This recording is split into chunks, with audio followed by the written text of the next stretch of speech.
হাতে গোনা আর মাত্র কিছুদিন বাজারে কিন্তু কুল পাওয়া যাবে। আর এই শেষ মরশুমে কুল কিন্তু আমরা আচার বানিয়ে বাড়িতে রেখে দিই। এটা কিন্তু বহু যুগ যুগ ধরে হয়ে আসছে। আমাদের মা ঠাকুমা তাদেরও পূর্বপুরুষরাও কিন্তু এই একইভাবে কুলের শেষ মরশুমে কুল দিয়ে আচার বানিয়ে রেখে দেয়। আর সেই কুলের আচার খেতে কিন্তু হয় অসাধারণ।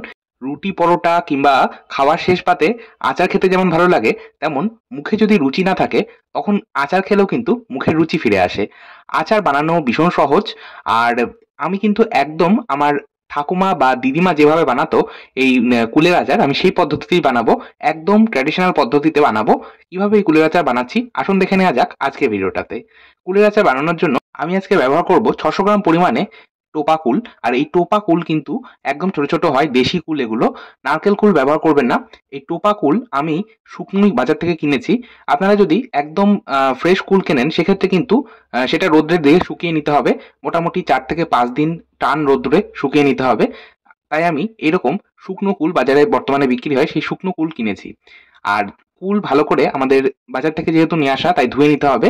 আমি এখানে বেশ খানিকটা গরম জলে এই কুলগুলো ভিজিয়ে রাখলাম 10 মিনিট। এখন 10 মিনিট পর আমি আপনাদের দেখাচ্ছি। এই যে কুলের যে মাথার কাছে একটা সরু বোটার মতো অংশ রয়েছে সেটা আমরা কেটে নেব বা ছিঁড়ে নেব। আর তারপর কুলটাকে এভাবে ফাটিয়ে নেব। কুল ফাটিয়ে নেওয়ার দুটো কারণ রয়েছে। এক, কুল যদি ফাটিয়ে নেওয়া হয় কুলের মধ্যে অনেক সময় দেখা যায় পোকা রয়েছে, সেই পোকা আলা কুলটা কিন্তু আমরা বাদ দিয়ে দিতে পারবো।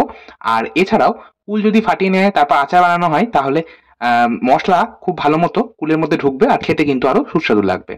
আচ্ছা, এবার আমরা এইভাবে সমস্ত কুল রেডি করে নেওয়ার পর আমরা একটা পরিষ্কার সুতির কাপড় হোক অথবা খবরের কাগজের ওপর কুল বিছিয়ে রাখবো যাতে সম্পূর্ণ শুকিয়ে যায়, মানে জলটা যাতে সম্পূর্ণ ঝরে যায়।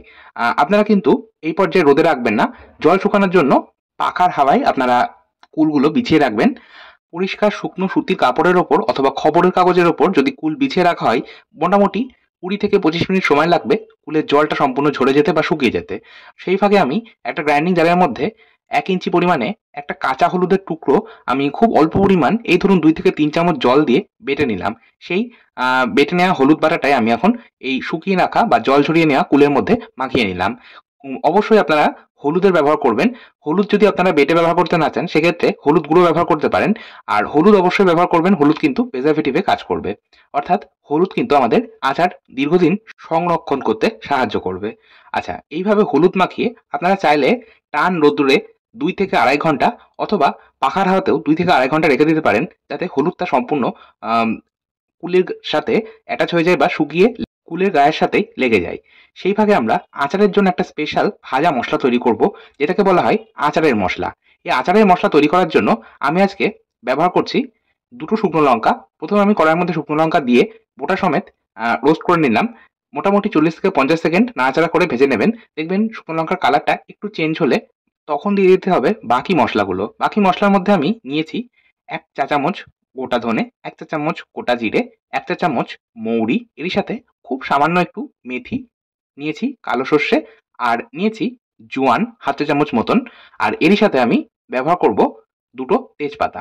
এই সমস্তটা আমি মোটামুটি 1 থেকে 1.5 মিনিট নাড়াচাড়া করে ভেজে নিলাম। আর এই মশলাটা রোস্ট করার সময় আমি 1/2 চা চামচ নর্মাল রান্নার লবণ আর 1/4 চা চামচ বিট লবণ ব্যবহার করেছি। লবণটাও কিন্তু আমি মশলার সাথে রোস্ট করে নিয়ে তারপরে আচারে ব্যবহার করব। কারণ লবণের মধ্যেও কিন্তু একটা ময়েশ্চার থাকে, সেই ময়েশ্চারটা আমাদের সম্পূর্ণ শুকিয়ে নিতে হবে। না হলে আচার কিন্তু দীর্ঘদিন সংরক্ষণ করা যায় না। আচ্ছা, মশলাটা ভেজে নেওয়ার পর একটু ঠান্ডা হলে আমরা সেটা গুঁড়ো করে নেব। সেই ফাঁকে ওই একই কড়াইয়ের মধ্যে দিয়ে দিলাম 100 ml অর্থাৎ হাফ কাপ জল। এই জলের মধ্যেই ব্যবহার করছি 500 গ্রাম পরিমাণে আখের গুড়। আমি এখানে 500 গ্রাম আখের গুড় ব্যবহার করছি যেহেতু 600 গ্রাম কুল নিয়েছি। আচ্ছা, কুলের মিষ্টতার উপরেও কিন্তু আখের গুড়ের পরিমাণটা নির্ভর করে। যদি কুল খুব একটা মিষ্টি না হয় সেক্ষেত্রে আখের গুড় আর কুলের পরিমাণটা কিন্তু একদম সমান রাখতে হবে। আচ্ছা, একটা বয়েল আসার পর আমি বন্ধ করে দিলাম গ্যাসের ফ্লেমটা। আর এই গুড়ের মিশ্রণটা আমি একটা ছাঁকনির মধ্যে ছেঁকে নিলাম। এর মধ্যে যে ময়লা রয়েছে সেটা কিন্তু ছাঁকনিতে আলাদা হয়ে গেল। অপরদিকে আমি সম্পূর্ণ ৩ ঘন্টা এইভাবে টান রোদ্রে হলুদ মাখিয়ে কুল রেখে দিয়েছিলাম। এখন দেখুন আচারের জন্য কুল কিন্তু একদম তৈরি। আর এই সময় আমি লবণ ব্যবহার করি না, কারণ লবণ আমি ভেজে নিয়ে ব্যবহার করছি, মানে রোস্ট করে ব্যবহার করছি। লবণ যদি ব্যবহার করা হয় তাহলে লবণের যে জলীয় ভাবটা থাকে তার জন্যও কিন্তু আচার দীর্ঘদিন সংরক্ষণ করা যায় না, আচারটা নষ্ট হয়ে যায়। আর যেহেতু আমি শুকনো কুল ব্যবহার করছি তাই আমার কিন্তু ৩ ঘন্টা মতন হলুদ মাখিয়ে কুলটা রোদে দিলেই হয়ে গেল আচারের জন্য কুল তৈরি। আর যদি একদম ফ্রেশ টাটকা কুল ব্যবহার করা হয় সেক্ষেত্রে কিন্তু কুল বাজার থেকে আনার পর মোটামুটি ৪ থেকে ৫ দিন টান রোদ্রে শুকিয়ে নিতে হবে। তারপর কুল ধুয়ে নিয়ে হলুদ মাখিয়ে তারপর আবারও কিন্তু কুলগুলো ঘন্টা ৩ রোদ্রে রাখতে হবে।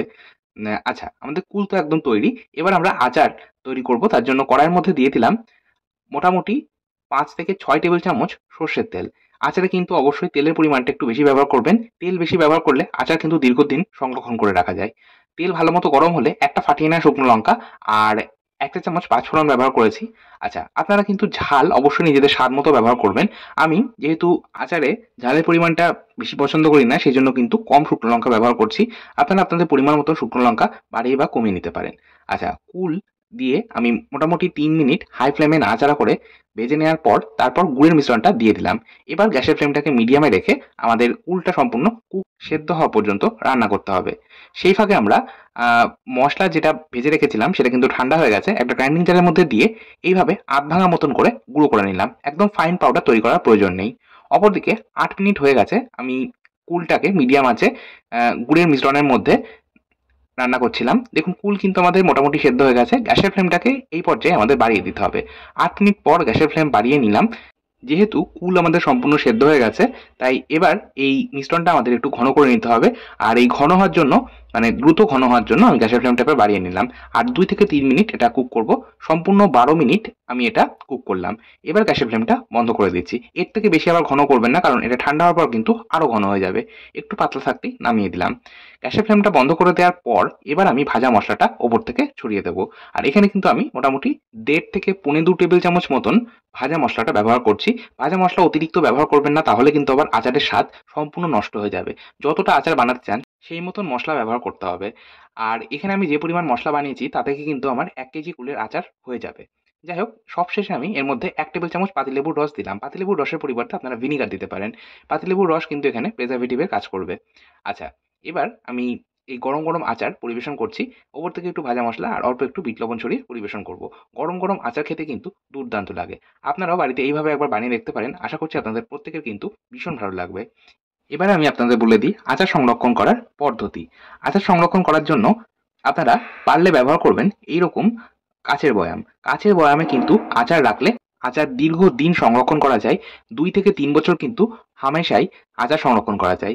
তবে কাচের বয়ামটা আপনারা যখন আচার রাখবেন, কাচের বয়ামের মধ্যে অবশ্যই খেয়াল রাখবেন কোনো রকম যেন জল না থাকে। একটা শুকনো সুতির কাপড় দিয়ে আচার রাখার আগে আপনারা বয়ামটা ভালো করে মুছে নেবেন। তারপর আচার সংরক্ষণ করে রেখে দেবেন। আজকের মতো এই পর্যন্তই। ধন্যবাদ।